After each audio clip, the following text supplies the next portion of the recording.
Well, not too long ago, our liberal politicians and the media were saying that Iraq was lost and it was time to go hang our head in shame. Then just yesterday, a weird thing happened. U.S. military transferred control of Anbar province directly to the Iraqi security forces. That's weird. How's that happen? Sounds like things are just getting started in Iraq. More in tonight's Real Story. But first, Governor Palin is so unknown that she is like a blank canvas where people can paint whatever picture they want of her. Of course, you know, how that painting eventually looks in 2 months from now will really be what's ultimately important. But for now, the canvas still holds limitless possibilities. So let's start filling it in, going beyond but what you read in the blogs or in the papers and try to figure out what this woman really stands for, and most importantly, what kind of president she would make if she ever had to become the president of the United States. And Coulter is a syndicated columnist and the author of If Democrats Had Any Brains, They'd Be Republicans. And Stephen Moore is an economic editorial writer for the Wall Street Journal. Let me start with you, Stephen, first of all.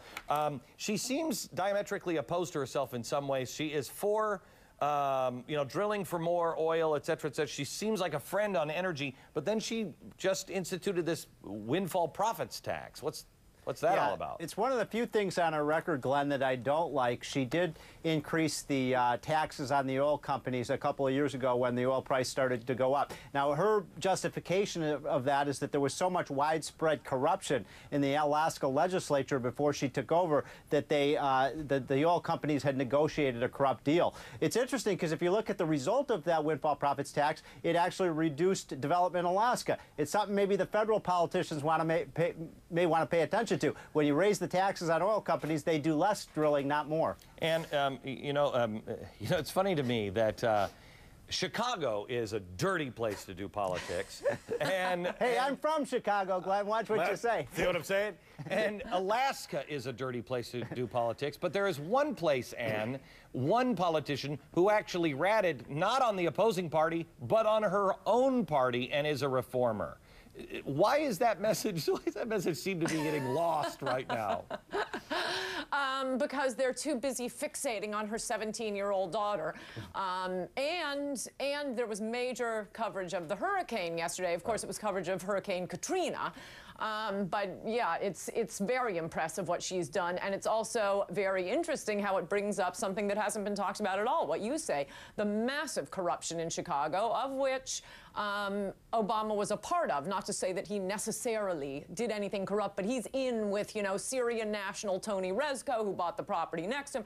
I mean, there is a lot of corruption in that town, and it hasn't been investigated particularly at all. A little bit by the Chicago Sun-Times in the Saturday edition, but that's it. Okay. But Glenn, the real story here so far, it's only been 3 or 4 days since she was announced as the Republican nominee. I mean, the left's assault and attack and concerted effort to try to discredit this woman, I've never seen anything like it in all of politics. It is unbelievable. They cannot stand the idea, Ann, of a conservative who was a female and a leader. You know why? Ann, I think, tell me where you think I'm wrong.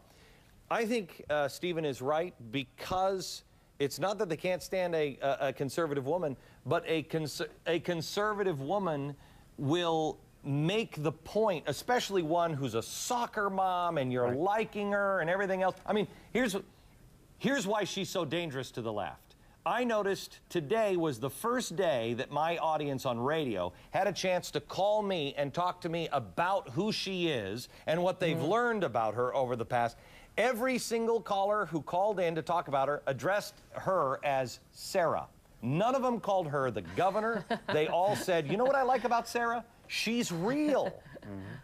Right, I think that makes her more dangerous. And just for the record, I agree with all of my Republican co-genderists. I don't care that she's a woman. I don't either. I like her because she's a right-winger, but I must say, I do like the fact that we finally have, a prominent woman running for a presidential or vice president or associated with a presidential ticket who's the pro-lifer. I mean, all these Republican presidential candidates always think they can split the baby by them being pro-life and then telling us, oh, but their wives are pro-choice, which creates a totally false image. More women are against abortion than men, especially single men between the ages of 18 and 35. Yeah. So, we're finally getting the true face of conservatism in Sarah Palin. And there's another part of this, Glenn, too, which is that there's this kind of elitism. A lot of these people in Washington, what I call the Beltway boys. They don't know anything about this woman. I was reading one analysis of her that said, how could she be president? She's never been on Meet the Press. I mean, what kind of credential is that? It's amazing. There were a lot of journalists that were really pissed that I was the only journalist, or not journalist, commentator,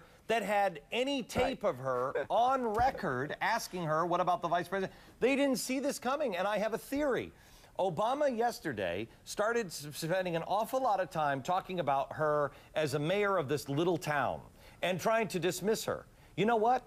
If Chicago weren't in Illinois, they'd dismiss Illinois. That's true. The people will like her because she is from a small town. That's right. And the media doesn't understand her because she is from a small town. And the left views all those states as flyover country. They really do. It's the bi-coastal not elitism. Alaska. So, Ann, are you...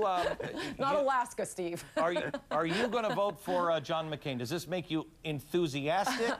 Oh, yeah, and I especially like liberals dissing her by saying, one heartbeat away. That makes me more likely to vote for McCain. All right, thanks, guys. I appreciate it. Coming up, violent protests at the Republican National Convention led to arrests this weekend. Penn Jillette joins me to find the line between democracy and all-out anarchy. And Hurricane Gustav slams into the Gulf Coast, including the densest population of offshore rigs on the planet. As of now, the total amount of oil reported lost to the storm is 0. So what's the argument against offshore drilling again? Tonight's Real Story coming up.